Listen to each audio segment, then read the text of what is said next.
Soyez accueillis par celui qu'on ne voit pas mais qui est vivant. Jésus-Christ marche à nos côtés, qu'il nous donne son amour et sa paix. Bienvenue pour ce culte de la communauté protestante unie de Montrouge. Bienvenue à ceux qui nous regardent en vidéo, de près ou de loin, ou si vous habitez peut-être loin. Bienvenue aussi à ceux et celles qui nous écoutent au téléphone. C'est notre 7e culte que nous faisons dans le confinement et nous nous rendons disponibles ce matin, dimanche, pour écouter une parole qui renouvelle nos vies. Bienvenue aussi aux jeunes et aux enfants. Pour vous aussi, le confinement est une épreuve. Il faut sans doute supporter les parents. Le Seigneur vous rejoint aussi et vous entendrez l'histoire de 2 compagnons qui marchent ensemble, qui discutent ensemble tout à l'heure. Et pour les personnes qui veulent participer aux 2 chants que nous aurons, vous pouvez trouver les cantiques sur notre site ainsi que le déroulement. Je vous invite à prier Dieu.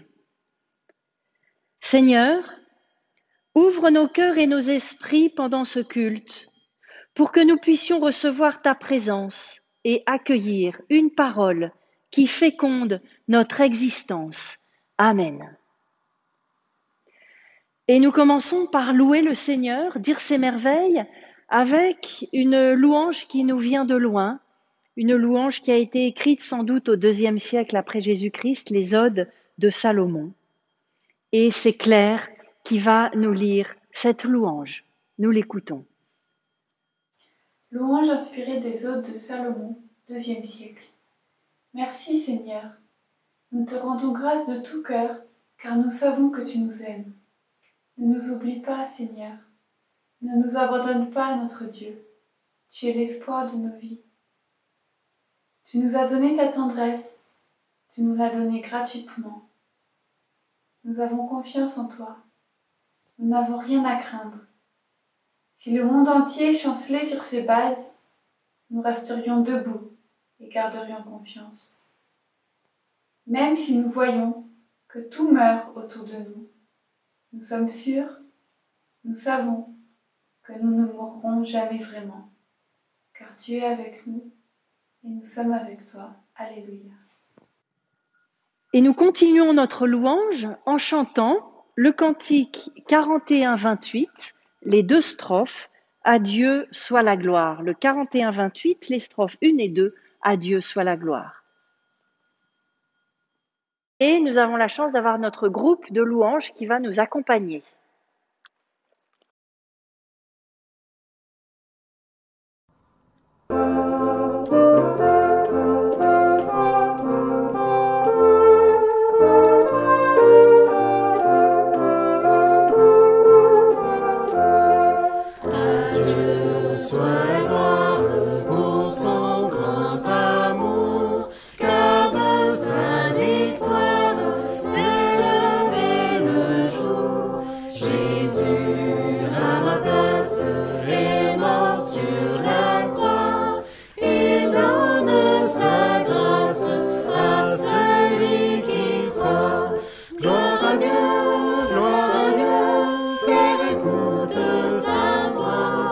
Gloire à Dieu,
Le confinement nous permet de nous relier à des personnes qui ont écrit au cœur de grandes difficultés. C'est le cas des lettres de l'apôtre Paul. Écoutons ce qu'il nous dit dans sa deuxième épître aux Corinthiens. C'est pourquoi nous ne perdons pas courage. Et même si l'homme extérieur va à sa ruine, l'homme intérieur se renouvelle de jour en jour. Car nos détresses d'un moment sont légères par rapport au poids extraordinaire de gloire éternelle qu'elle nous prépare. Notre objectif n'est pas ce qui se voit, mais ce qui ne se voit pas. Ce qui se voit est provisoire, mais ce qui ne se voit pas est éternel. Alors, souvenons-nous, la semaine dernière, Rémi nous a dit que ce qui ne se voit pas, c'est l'amour, notamment.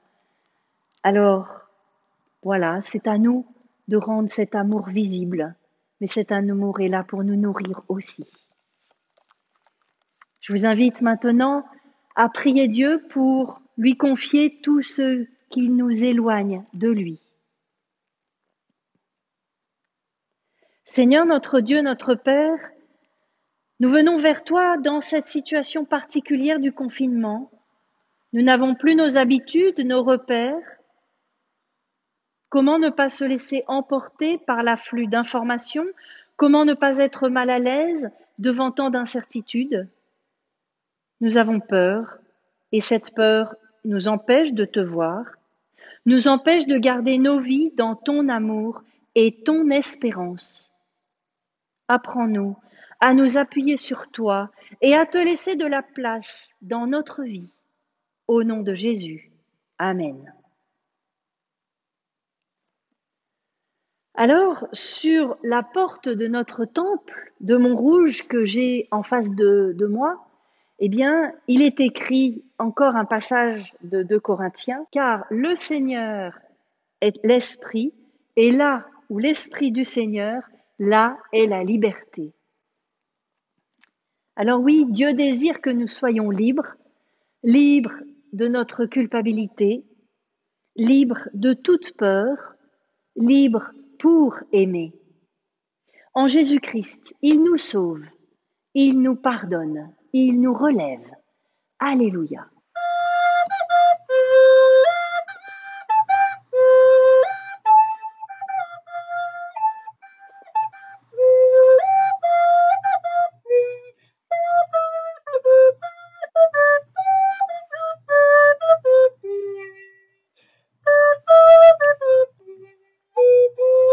Alors nous allons entendre maintenant une histoire bien connue, celle des disciples d'Emmaüs. Mais avant, je vous invite à prier pour que ce soit Dieu par son esprit qui nous éclaire les Écritures. Seigneur, si tu ne viens toi-même ouvrir les Écritures, notre lecteur sera pauvre et notre compréhension limitée. Mais si ton esprit nous éclaire, la parole fera sens. Notre marche s'orientera, notre chemin se précisera. Saint-Esprit, viens ouvrir notre cœur et notre intelligence à la compréhension de la parole. Amen. Nous allons entendre cette lecture dans le chapitre de Luc, donc l'évangile de Luc, chapitre 24, et nous allons l'entendre en 2 parties. Tout d'abord, Cheryl, une jeune du catéchisme, va nous lire les versets 13 à 24, et puis ensuite, Agnès, du conseil, va nous lire les versets 25 à 35. Nous écoutons leur lecture. Ce même jour, 2 disciples se rendaient à un village appelé Emmaüs, éloigné de Jérusalem d'une douzaine de kilomètres. Ils discutaient ensemble de tout ce qui s'était passé. Pendant qu'ils parlaient et discutaient, Jésus lui-même s'approcha et fit route avec eux. Mais leurs yeux étaient empêchés de le reconnaître. Il leur dit : « De quoi parlez-vous en marchant pour avoir l'air si triste ? » L'un d'eux, un dénommé Cléopas, lui répondit : « Es-tu le seul, en séjour à Jérusalem, qui ne sache pas ce qui est arrivé ces jours-ci ? » « Quoi ? Leur dit-il. Ils lui répondirent : « Ce qui est arrivé à Jésus de Nazareth, qui était un prophète puissant en actes et en paroles devant Dieu et devant tout le peuple. et comment les chefs des prêtres et nos magistrats l'ont fait arrêter pour qu'il soit condamné à mort et l'ont crucifié. Nous espérons que ce serait lui qui dévorait Israël, mais avec tout cela, voici déjà le 3e jour que ces événements se sont produits. Il est vrai que quelques femmes de notre groupe nous ont beaucoup étonnés. Elles se sont rendues de grand matin au tombeau et n'ont pas trouvé son corps. Elles sont venues dire que des anges leur sont apparus et ont annoncé qu'il est vivant. Quelques-uns des nôtres sont allés au tombeau et ils ont trouvé les choses comme les femmes l'avaient dit, mais lui, ils ne l'ont pas vu. Et lui leur dit : Esprit sans intelligence, cœur lent à croire tout ce qu'ont déclaré les prophètes. Ne fallait-il pas que le Christ souffrit cela pour entrer dans sa gloire ? Et commençant par Moïse et par tous les prophètes, il leur expliqua dans toutes les Écritures ce qui le concernait. Ils approchèrent du village où il se rendait, et lui fit mine d'aller plus loin. Ils le pressèrent en disant : Reste avec nous, car le soir vient et la journée déjà est avancée. Et il entra pour rester avec eux. Or, quand il se fut mis à table avec eux, il prit le pain, prononça la bénédiction, le rompit et le leur donna. Alors leurs yeux s'ouvrirent et ils le reconnurent. Puis il leur devint invisible, et ils se dirent l'un à l'autre : Notre cœur ne brûlait-il pas en nous tandis qu'il nous parlait en chemin et nous ouvrait les Écritures ?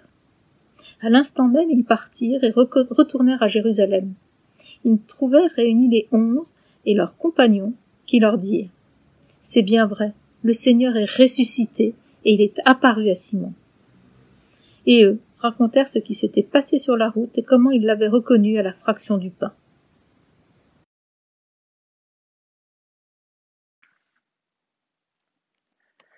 Quand nous étions jeunes parents, il nous arrivait de partir en vacances en voiture avec nos 3 filles.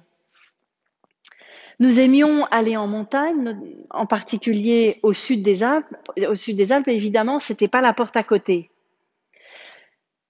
Immanquablement, au bout d'un quart d'heure, une petite voix du fond de la voiture s'élevait en disant : Papa, maman, est-ce qu'on est bientôt arrivé ?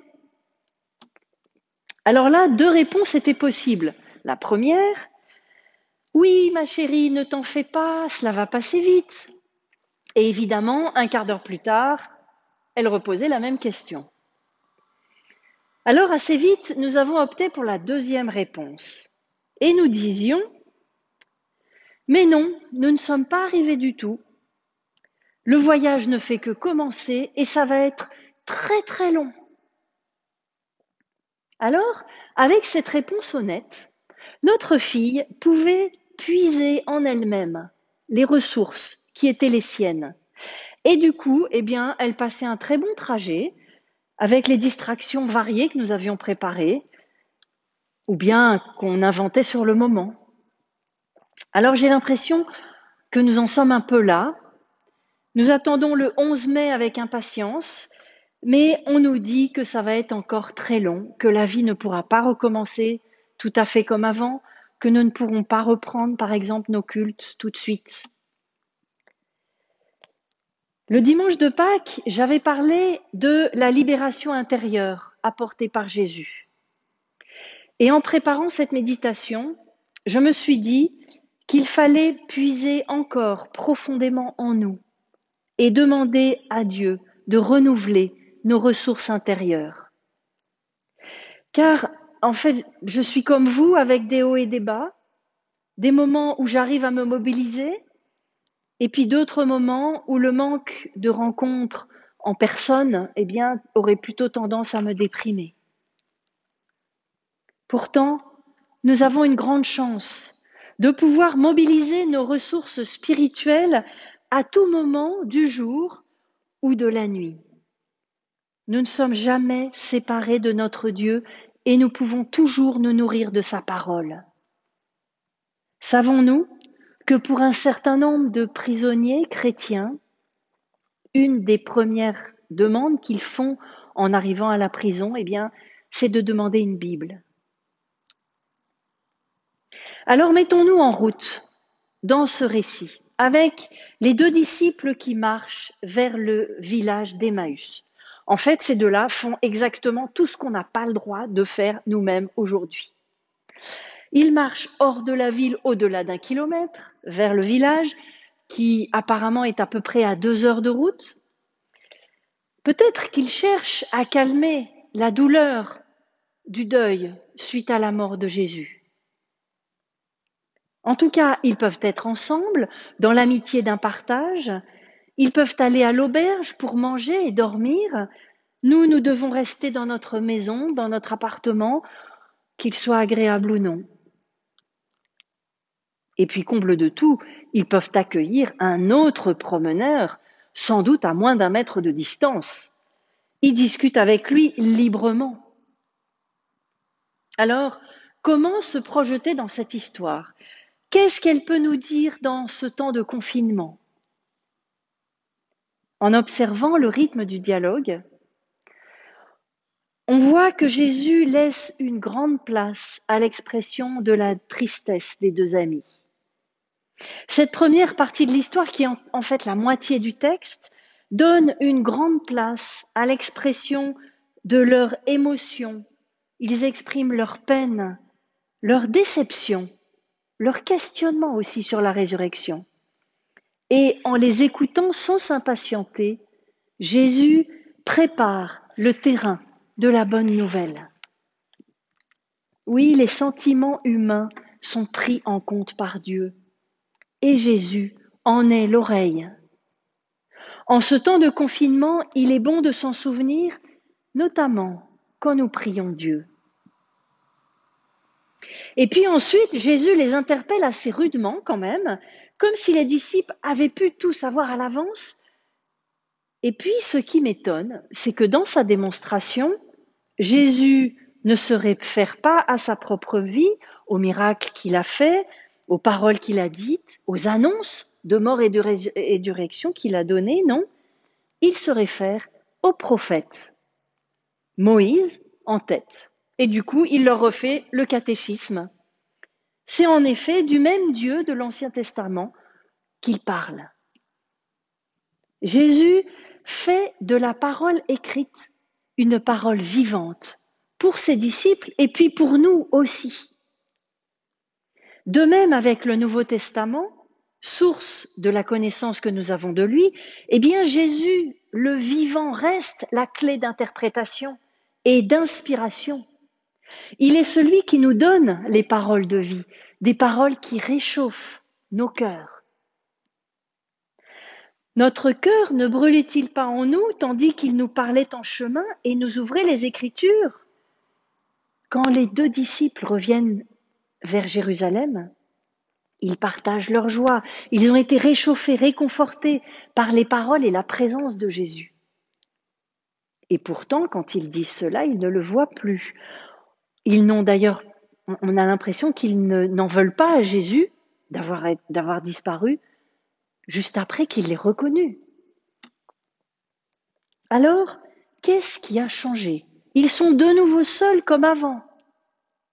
Et pourtant, tout a changé pour leur vie. Ils savent que Jésus est vivant. Ils l'ont reconnu dans ce geste si banal de prendre du pain et de remercier Dieu avant de manger. Oui, ils étaient enfermés dans la tristesse d'avoir vu leur Seigneur souffrir et mourir. Et ils ont été libérés par cette présence tellement vivante et vivifiante de Jésus qui leur parle.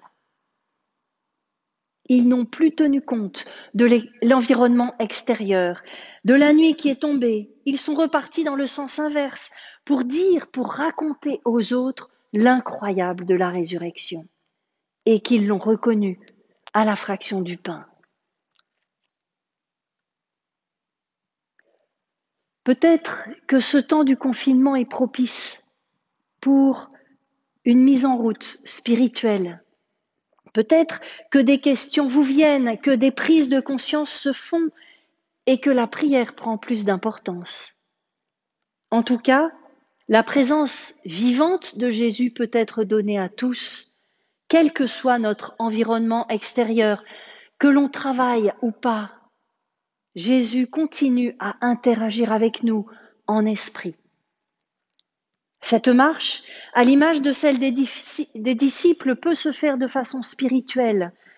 La Bible reste bien sûr notre outil privilégié, Par exemple, en ce moment, j'aime lire ce que l'apôtre Paul a écrit du fond de sa prison dans les lettres aux Philippiens, aux Colossiens ou bien à Philémon. Et notre lecture peut être lue à la lumière de celui qui a élargi l'horizon de l'humanité par une vie nouvelle, Jésus. Cette vie en plénitude qu'il nous donne et dont nous pouvons découvrir un avant-goût ici et maintenant. Oui, même si nous ne pouvons plus venir à l'église et prendre la Sainte Seine, Jésus sait se faire reconnaître par ce qui nous est familier. Pour certains, ce sera à travers les textes bibliques et la prière.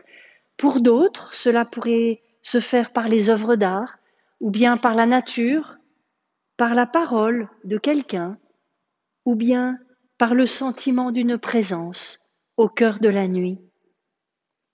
Oui, le chemin est encore long. Alors mettons-nous à la recherche de ce compagnon de route qui ne refuse à personne sa présence vivante et vivifiante. Amen.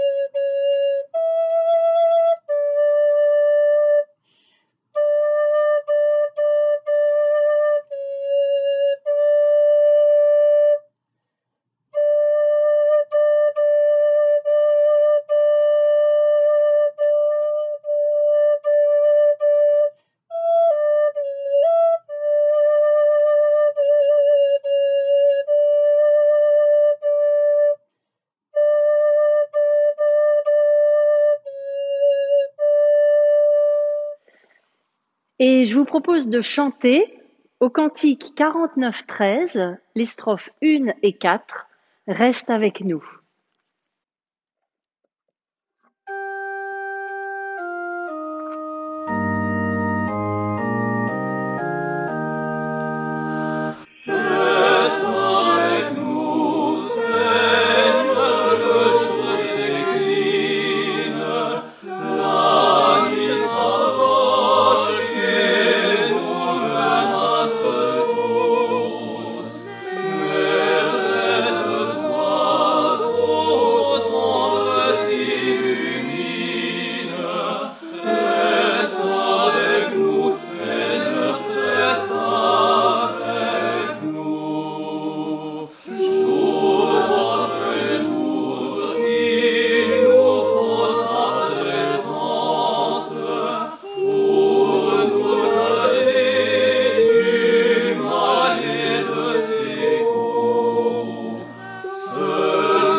Alors un petit temps d'annonce.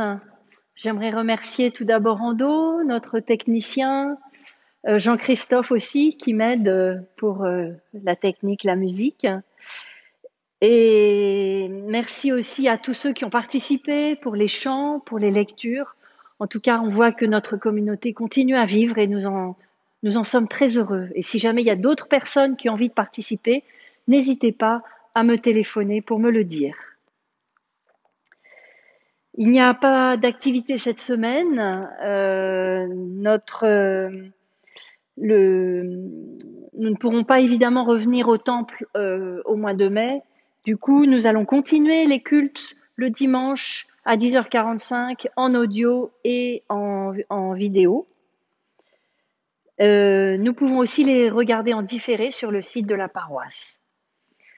Dans notre vie d'église, eh bien, peut-être avez-vous vu cette semaine le président de la Fédération protestante de France, François Claveroli, a remis un texte au président Macron qui recevait tous les responsables des cultes. Et du coup, je vous invite à prendre connaissance de ce message sur le site de la Fédération protestante de France. Je vous invite aussi à consulter régulièrement notre site Et puis, si vous ne recevez pas la lettre des nouvelles, eh bien, vous pouvez le signaler à l'adresse epudf-montrouge@orange.fr et nous y remédierons.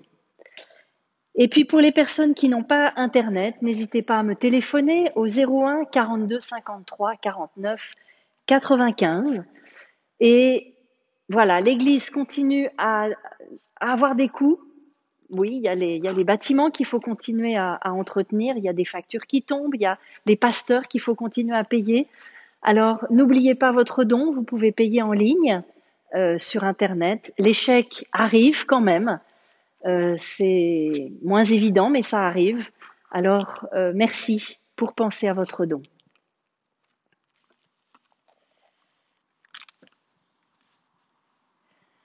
Et avant de terminer ce culte, je vous propose que nous nous remettions à Dieu, que nous remettions les uns et les autres. C'est un temps de compassion.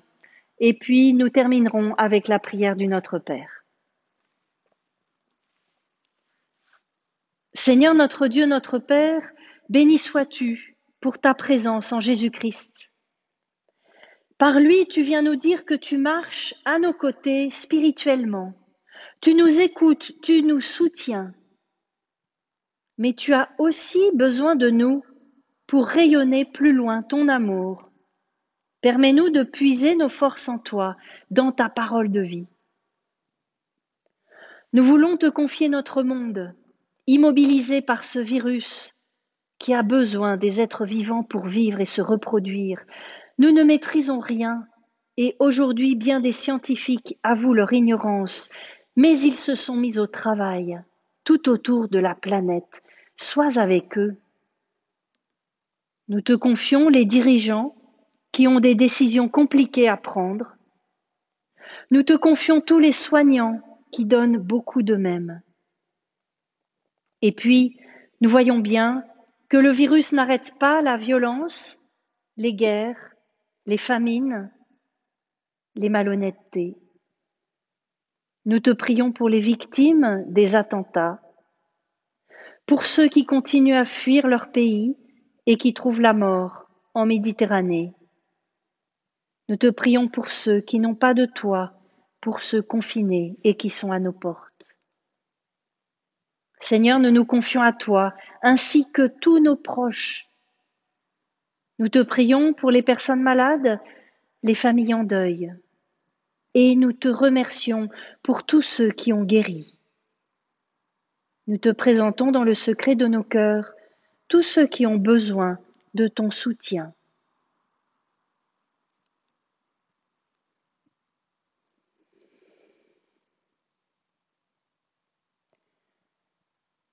Merci pour les chaînes de solidarité qui s'exercent. Merci pour les initiatives destinées à alléger le poids des journées. Et c'est ensemble que nous te disons la prière que Jésus nous a laissée. Notre Père qui es aux cieux, que ton nom soit sanctifié, que ton règne vienne, que ta volonté soit faite sur la terre comme au ciel. Donne-nous aujourd'hui notre pain de ce jour. Pardonne-nous nos offenses, comme nous pardonnons aussi à ceux qui nous ont offensés. Et ne nous laisse pas entrer en tentation, mais délivre-nous du mal, car c'est à toi qu'appartiennent le règne, la puissance et la gloire, au siècle des siècles. Amen. Et nous allons recevoir l'envoi et la bénédiction du Seigneur.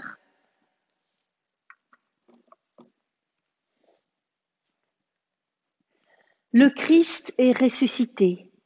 Il marche à tes côtés, il partage tes chemins, il pose ses pas dans les tiens. Que la lumière du ressuscité éclaire ton présent et ton passé. Que le souffle du ressuscité rythme le temps de ta journée. Il te bénit et te donne sa paix. Amen.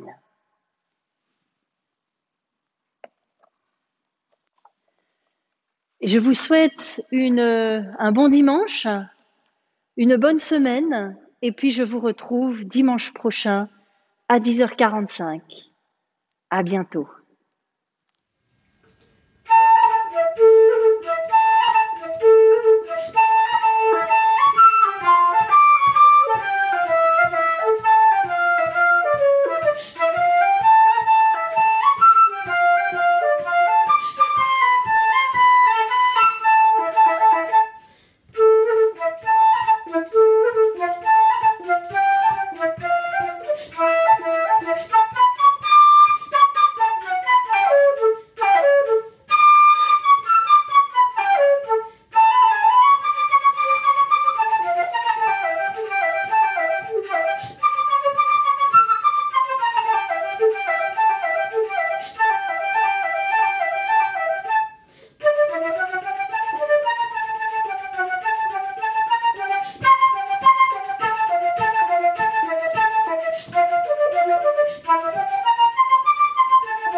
Et nous pouvons nous rejoindre au téléphone au numéro indiqué sur le site. Donc les personnes qui nous ont regardés en vidéo peuvent nous rejoindre au numéro de téléphone indiqué sur le site avec le code.